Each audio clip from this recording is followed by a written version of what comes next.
যা আমি এখনো ভাবতে গেলে বুকের ভেতরটা কেঁপে ওঠে। সেদিন কিভাবে বেঁচে ফিরেছি তা একমাত্র আল্লাহ ভালো জানেন। এবার আসল কথায় আসি। ঘটনাটি ঘটে 50 বছরের পুরনো স্কুলটা বন্ধ করে অন্য আরেকটা জায়গাতে নতুন স্কুল বানানো হয়। সেখানে বিশেষ কারণবশত স্কুলের নামটা বলতে পারছি না। লিসেনারদের বোঝার জন্য বলে রাখা ভালো যে আমাদের বাড়ি থেকে 5 কিলোমিটার দূরে একটা বড় কোম্পানির আন্ডারে স্কুলটি নির্মিত। কারণ স্কুলটাকে কোম্পানি চালাতো, কোনো সরকারি স্কুল না। সেখানে বড় বড় অফিসারদের বাচ্চাদের পড়ানো হতো। আগের স্কুলটা অনেক পুরনো হওয়াতে আর ওই কোম্পানিটা পুরনো হওয়ার কারণে নতুন কোম্পানি এবং নতুন স্কুল বানানো হয়।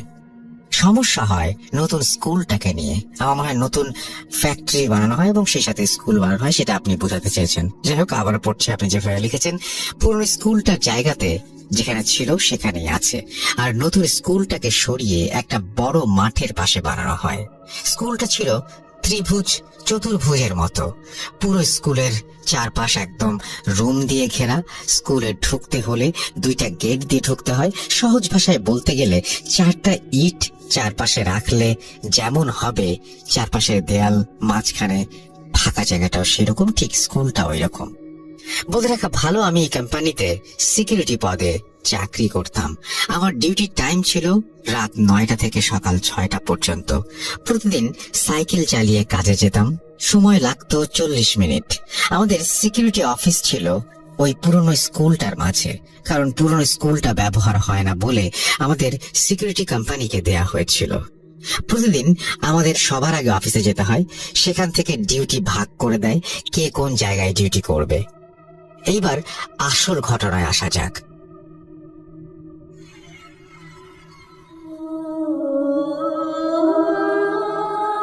1/3/2022, তখন 9টা। আমি আমার সাইকেল নিয়ে ডিউটির উদ্দেশ্যে রওনা দিলাম। যথারীতি 9:45 অফিসে গিয়ে উপস্থিত হই। সবাইকে সবার ডিউটি জায়গা বলে দেওয়া হচ্ছে। একে একে সবার ডিউটি বলে দেবার পর আমি রয়ে গেলাম। আমায় অফিসের স্যার ডেকে বললেন, কোম্পানি থেকে অর্ডার এসেছে নতুন স্কুলে আজকে আমাকে পাহারা দেবার জন্য, কারণ স্কুলে অনেক কম্পিউটার এসেছে, সেগুলো দেখে রাখতে হবে। আমি বললাম, স্যার স্কুলটা তো একদম চতুর্ভুজের মতো, 4 কোণা বিশিষ্ট।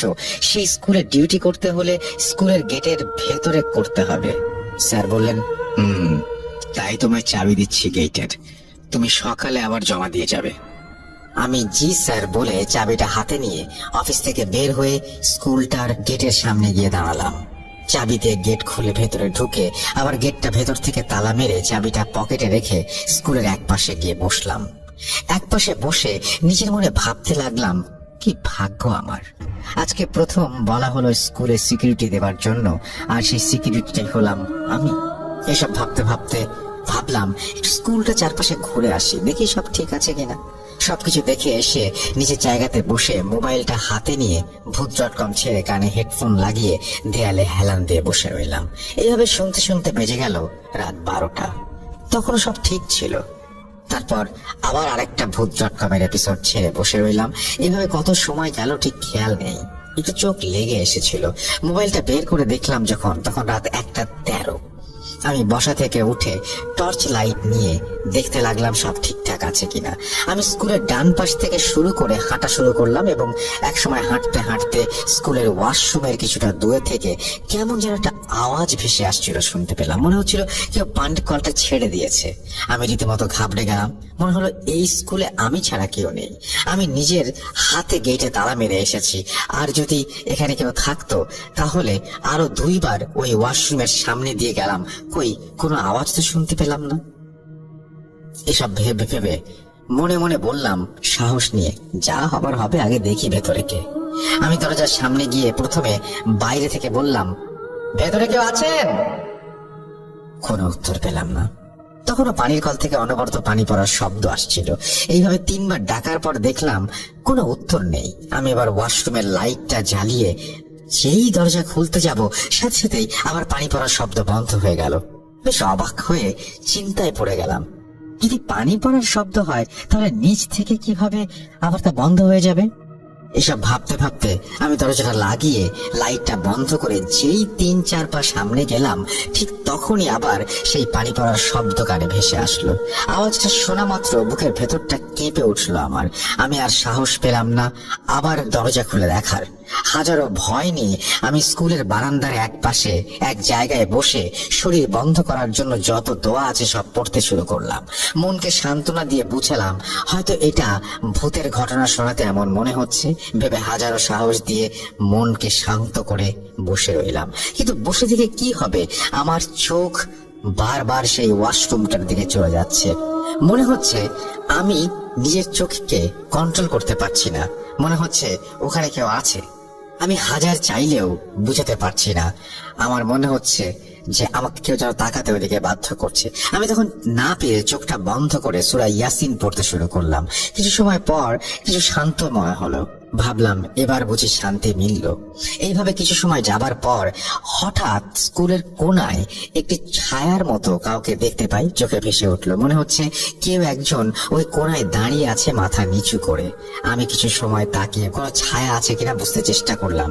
বেশ কিছু সময় তাকানোর পর কি ভেবে আমি আমার হাতের টর্চ লাইটটা দিয়ে যেই লাইট মারলাম, হয়তো এমনটা কখনো আশা করিনি, আমি দেখলাম একটা মেয়েও না, বলতে গেলে মেয়ের মতো একটা অবয়ব।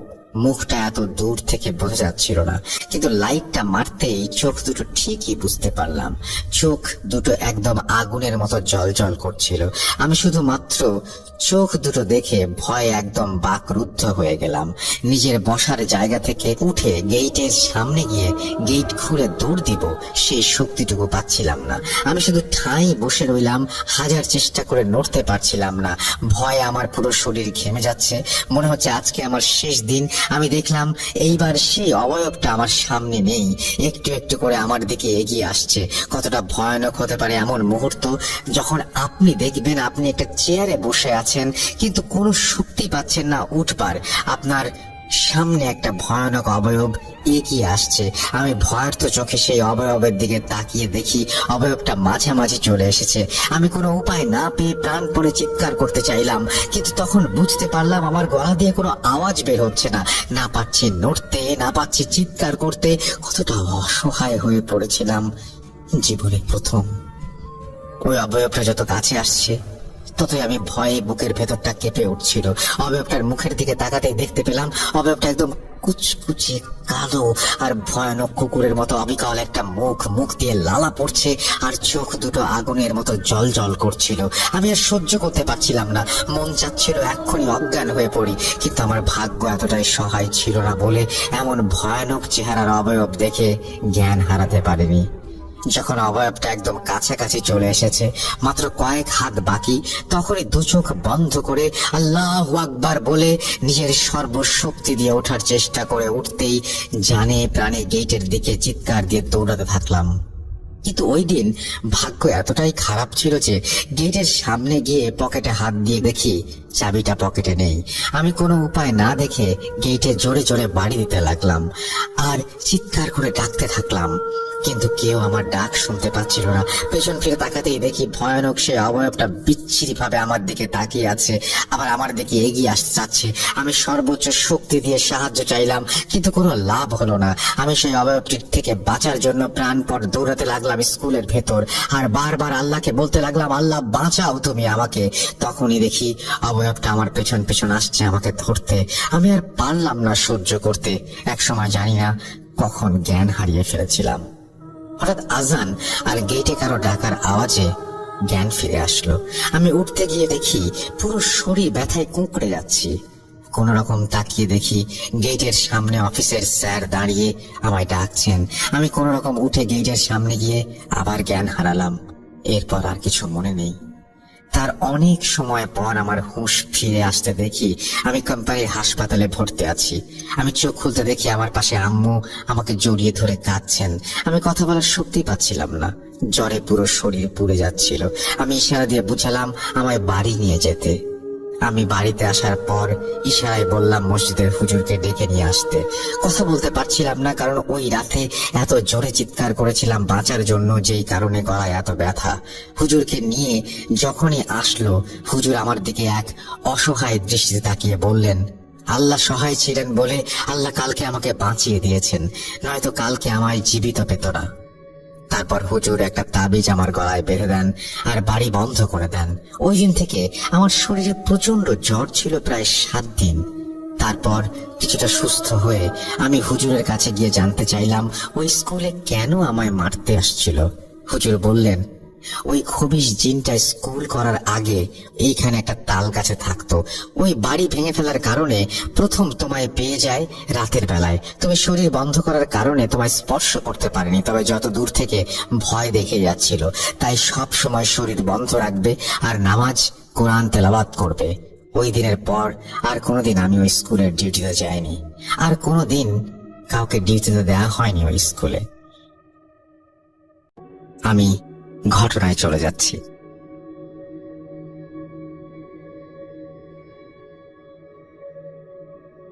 দিনটি 29 মে, রবিবার।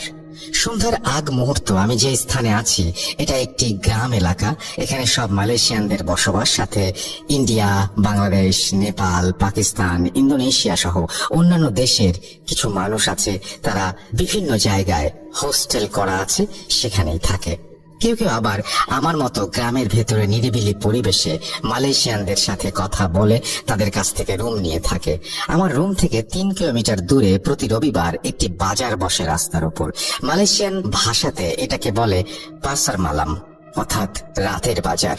এই বাজারগুলোতে সব ধরনের জিনিস পাওয়া যায় এবং সেটাও অনেকটাই কম মূল্যে। সিদ্ধান্ত নিলাম যে আজ এই বাজারটিতে যাব আমরা। আমি সহ আমার এক কলিগ, তিনিও বাংলাদেশি, রওনা দিব বলে রেডি হলাম। আমার রুমের নিচে আসলাম, কিন্তু গ্র্যাব করে আমরা কোনো গাড়ি পাচ্ছি না। 20 মিনিট অপেক্ষা করার পরে সিদ্ধান্ত নিলাম আমরা সাইকেল চালিয়ে যাব। বিকেলে গ্রামের প্রকৃতি উপভোগ করতে করতে যাব। তারপর সাইকেল নিয়ে বেরিয়ে গেলাম। 2 কিলোমিটার যাওয়ার পরে একটি অদ্ভুত পরিত্যক্ত 2 ব্লক বিশিষ্ট বিল্ডিং আমাদের নজরে পড়ে। আমি আমার কলিগকে অবাক হয়ে বিল্ডিংটি দেখিয়ে বলি, মালয়েশিয়ায় এমন পরিত্যক্ত বিল্ডিং আগে কখনো নজরে পড়েনি। বিল্ডিং এর ওপর গাছ জন্মে গেছে, বিভিন্ন স্থানে বড় বড় গাছ হয়ে গেছে। আমার কলিগ বলছে, কেমন অদ্ভুত তাই না ভাইয়া বিল্ডিংটা? আমি বিল্ডিংটি দিনের বেলাতে দেখেও ভয়ে গা ছমছম করে উঠল। তখন রোড দিয়ে একটি মোটরসাইকেল আসলো এবং আমাদেরকে ওখানে দেখে তিনিও আমাদের কাছে আসলো। ভদ্রলোকটি বলা শুরু করলো, তোমরা এখানে কি করো আর এই বিল্ডিং এর সামনে দাঁড়িয়ে আছো কেন? এখান থেকে চলে যাও তোমরা, এখানে কিন্তু হান্তু আছে, অর্থাৎ জিন আছে। লোকটির হঠাৎ এসেই এমন কথা শোনার জন্য আমরা প্রস্তুত ছিলাম না। আমি বললাম, ভাই এখানে সমস্যাটা কি হয়েছিল যার জন্য এখানে একটি মানুষও থাকে না, পরিত্যক্ত করে দিয়েছে? লোকটি বলল, আমার নাম হাসিব, তোমাদের দুজনের নাম কি? তারপর আমাদের নাম বললাম। তিনি বললেন, চলো আমরা এখানে না দাঁড়িয়ে সামনে একটা ক্যান্টিনে যেয়ে বসে কথা বলি।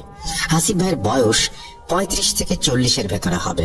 তিনি একটি মিলু আইস নিলেন এবং খেতে খেতে বলা শুরু করলেন আমাদেরকে। 2001 তখন আমি এই এলাকাতে আসি। তখন তো এত বাড়ি ছিল না এই এলাকাতে, পুরোটাই বন জঙ্গল।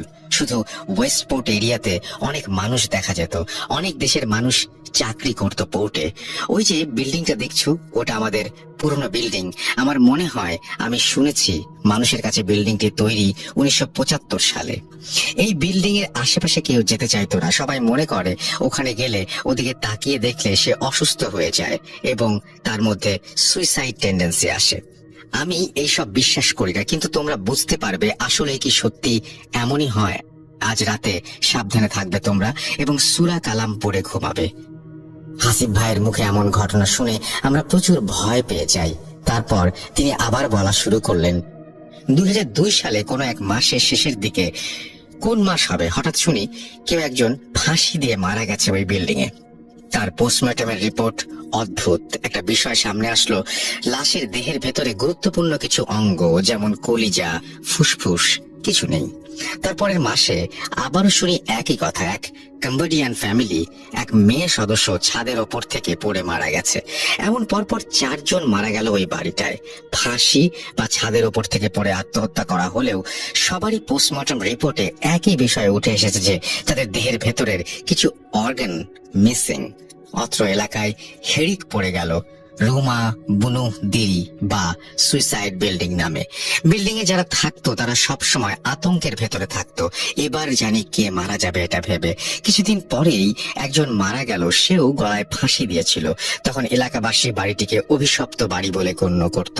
কেউ বলতো এই বাড়িটা হওয়ার আগে এখানে জিনেরা থাকতো, আবার কেউ কেউ বলতো এই বাড়িটিকে সহ মানুষগুলোকে ইলমু হিতাম বা কালো জাদু করা হয়েছে। একটা সময় বিষয়টা পুলিশের নজরে আসলো এবং তারা তদন্ত শুরু করে দিল কেন এই বাড়িটিতে এমনটা হচ্ছে। যে পুলিশগুলো এখানে আসতো তদন্ত করতে, তারা একটা সময় আসা বন্ধ করে দিল। জানে না কেউ পুলিশ কেন আসছে না। মাসের নির্দিষ্ট কিছু দিন কেউ ঘুমাতো না, কারণ যতগুলো সুইসাইড হতো এই দিনগুলোর মাঝেই হতো। প্রতি মাসের 14 থেকে 22 তারিখের মাঝে সুইসাইড হতো। আর এই সময়টা করিডোর দিয়ে লাফালাফি, কান্না, হাঁটাহাঁটি, গোঙানি বিভিন্ন শব্দ পেত এবং আশেপাশের মানুষগুলো সেগুলো শুনতে পেত। যারা ওখানে থাকতো তাদের দিনগুলো অনেক ভয়ে কষ্টে কাটতো আর সবাই অসুস্থ হয়ে যেত। একটা সময় বিল্ডিং ছেড়ে সবাই চলে গেল। বিল্ডিং কর্তৃপক্ষ বিষয়টা নিয়ে ভাবতে শুরু করলো কেন এমনটা হয়। তারা একজন হুজুরকে আনলেন, তিনি আবার ছিলেন ইন্দোনেশিয়ান মালাও। হুজুর আসার পর বিল্ডিং এর সবকিছু ঘুরে ঘুরে দেখলেন এবং বিভিন্ন জায়গায় কাগজে লিখে টাঙিয়ে রাখলেন আর সবাইকে বললেন আজ আমাকে এখানে থাকার ব্যবস্থা করুন।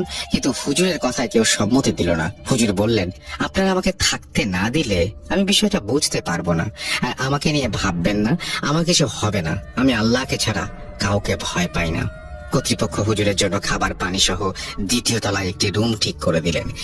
এবার ঘটনাটি সবাই হুজুরের মুখে শুনেছেন।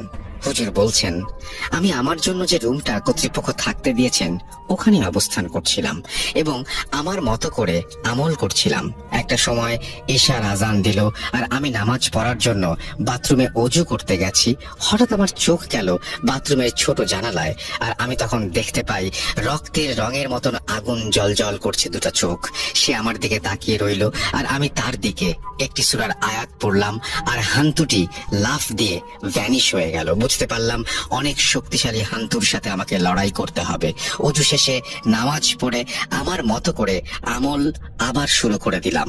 একটা সময় আমার আশেপাশে অনেক মানুষের অস্তিত্ব বুঝতে পারছি। হঠাৎ এক কড়কড় আওয়াজে বলল চোখ খুলবি না। আমি সাহসী হলেও আমার শরীরটা তার কণ্ঠ শুনে ঝাঁকি দিয়ে উঠল। আগে অনেক জিন ছাড়িয়েছি, অনেক বাড়িতে সমস্যা দূর করেছি, কিন্তু এমন ভয়াবহ কণ্ঠস্বর শুনিনি। আমি বললাম তুই কোথা থেকে এসেছিস আর এইবার মানুষের সাথে এমন আচরণ করছিস কেন? তখন অনেক মানুষের গুনগুন কথা বলার আওয়াজ শুনতে পারছি। তাদের মধ্যে একজন বলছে একে মারলে তো আমাদের মাঝে ভাগ করেও সবার ভাগে পৌঁছাবে না। আমি তখন ধমক দিয়ে উঠলাম এবং রুমের ভেতরে সবাইকে বন্ধ করে ফেললাম। তারপর তারা আমাকে বিভিন্ন কায়দায় ভয় দেখাতে লাগলো। এরপর আমি তাদেরকে দুর্বল করে জিজ্ঞাসাবাদ শুরু করলাম, তোরা কতজন আছিস সেখানে? হান্তু বলল আমরা 11 জন আছি। তোরা কেন এই বাড়িতে এইসব কর্মকাণ্ড চালাচ্ছিস আর এই মানুষগুলোকে কেন মারলি? তারা কি করেছিল তোদের? তখন সেই কর্কশ কণ্ঠের জিনটি বলল আমরা হোয়াং এর সাথে থাকতাম। হোয়াং ইলমু হিতাম কালো জাদু চর্চা করত। আমি ওর সাথে 15 বছর ধরে আছি। আমার পুজো করত আর আমাকে ভোগ দিত। আমি তার বিনিময়ে যেটা করতে চাইতো তাকে সেটাতেই সফল করেছি। কিন্তু এই মালয়েশিয়া আসার পর ও আমাকে ভুলেই গেছে। আমার পূজাও করে না, আমাকে ভোগও দেয় না, আমাকে 2 মাস ধরে ডাকে না। একটা সময় আমি নিজেই চলে আসি ওর কাছে। হোয়াং আমাকে বলে তুমি আর আমার কাছে আসবে না, আমি আর এইসব কাজ করব না। আর এখানে কেউ তেমন আমাকে চেনে না যে তারা আমার কাছে সাহায্যের জন্য আসবে। আমি হোয়াং এর কথা শুনে ক্ষিপ্ত হয়ে যাই।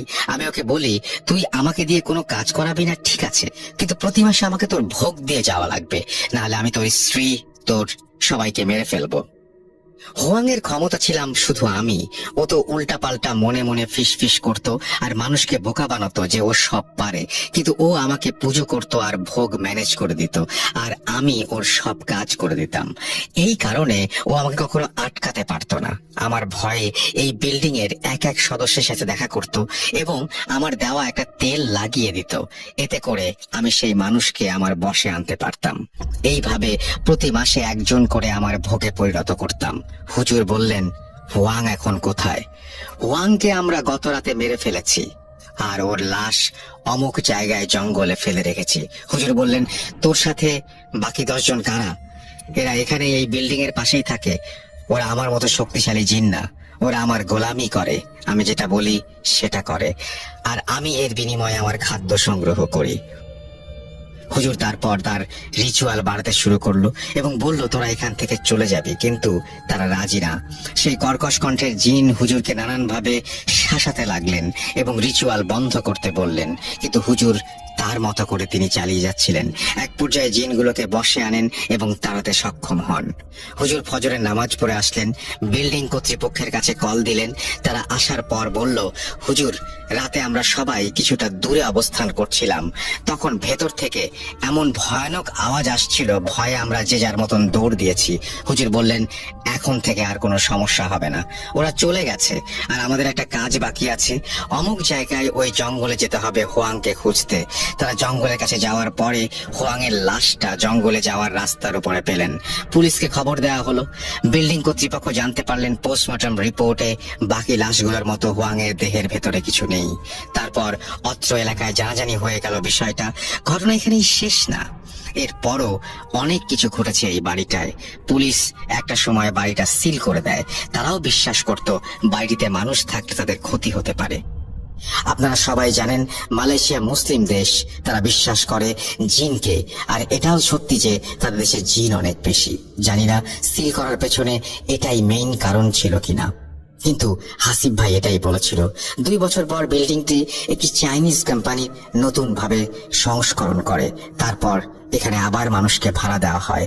বিল্ডিং এ ফার্স্টের দিকে ভাড়া হতো না, এক পর্যায়ে 13টা ফ্যামিলি থাকা শুরু করলো বিল্ডিংটিতে। কিছুদিন পর আবার চলে যায়, নতুন মানুষ আসে, এইভাবেই চলতে লাগলো। চাইনিজ কোম্পানিটি বিষয়টি জানার চেষ্টা করেন কেন তারা চলে যায়। পরে যতদূর শোনা যায়, বিল্ডিংটায় যারাই থাকে তাদের প্রত্যেকের সাথে অদ্ভুত ঘটনা ঘটে, আর মাসের বেশি অংশ তারা সবাই অসুস্থ থাকে। সেখানে একটা ইন্ডিয়ান মেয়ে ছিল, তার নাম হাসিব ভাই জানে না। ঘটনা বলার সুবিধার্থে তার নাম দীপা ধরে নিলাম। দীপা কাজ ছুটি হলে ফিরতে 10টা বেজে যেত। দীপা আর দীপার স্বামী একসাথে থাকতেন, কিন্তু তাদের কাজের স্থান আলাদা ছিল। দীপা একদিন কাজের অনেক প্রেসার থাকায় সেই দিন কাজ করে ফিরতে 11টার বেশি বেজে যায়। তার রুম ছিল 3 তলায়। সে তার গাড়িকে পার্ক করার পর যখন সিঁড়ি দিয়ে উপরে উঠবে, তখন দীপা লক্ষ্য করেন সিঁড়ি থেকে যেন আছে, পুরো সিঁড়ি ব্লক করে রেখেছে, আর তার চোখ দুটো আগুনের মতো। দীপা ভয় পেয়ে যায় এবং সেই অবয়বটা মুহূর্তের মধ্যে দীপার সামনে চলে আসে। দীপা তখনই জ্ঞান হারিয়ে ফেলে। অবয়বটার মুখের বর্ণনা এমন, মুখটা মনে হয় চুপসে আছে চোয়ালের সাথে, আর চোখের কোটরে আগুন জ্বলছে। তার চোখ দিয়ে আগুনের শিখা বের হচ্ছে। দীপার জ্ঞান ফিরে আসে, মানুষের একটানা মন্ত্র পড়ার মতো করে কথা শুনে। দীপা অনেক ভয় পেয়ে যায়, আর তার মুখ দিয়ে কোনো কথা বের হচ্ছিল না। দীপা বলে, আমি তখন পাথর হয়ে গিয়েছিলাম, শুধু আমার চোখের পাতা ওঠানামা করছিল, তাছাড়া আমার শরীরের কোনো অঙ্গ কাজ করছিল না। দীপা খেয়াল করলেন তার আলমারির সোজাসুজি ঘরের মাঝে একজন লোক বসে আছে, কয়েকটি মানুষের মাথার খুলি নিয়ে, এবং সে যেন কি একটা পড়ছে। লোকটি মালয়েশিয়ান ভাষায় দীপাকে কিছু অখ্যাত ভাষায় গালি দিল। দীপা ভয়ে সৃষ্টিকর্তাকে স্মরণ করতে লাগলো। তারপর সেই লোকটি উঠে দীপাকে একটি কালো রঙের পানি দিয়ে সারা শরীর ভিজিয়ে দিল আর বলল, আজ তোকে নিয়ে যাব। দীপা এটা শুনেই অজ্ঞান হয়ে যায়। এদিকে দীপার স্বামী অনেকক্ষণ যাবৎ ফ্ল্যাটের দরজা খোলার চেষ্টা করেন। বিল্ডিং এর সব মানুষ উঠে আসছিলেন তার স্বামীর চিৎকার শুনে। একটা সময় পুলিশকে খবর দেওয়া হয়। পুলিশ আসার পরে দীপাকে উদ্ধার করেন আর হসপিটালে নিয়ে যান। তারপর তার সাথে ঘটে যাওয়া ঘটনা সবাইকে জানান। ওই বিল্ডিং এর প্রত্যেক মানুষ শোনার পরে তারাও স্বীকার করেন তাদের সাথে অদ্ভুত অদ্ভুত সব ঘটনা ঘটে এবং অসুস্থ হয়ে যায়। কিছুদিন পরে বিল্ডিং ছেড়ে সবাই চলে যায়। তারপর বিল্ডিংটি আবার পরিত্যক্ত করে দেয়া হয়। সবাই এখনো বিশ্বাস করেন ওই বাড়ির দিকে কিছুক্ষণ তাকিয়ে থাকলে তার উপর হান্তুর নজর পড়ে যায়, আর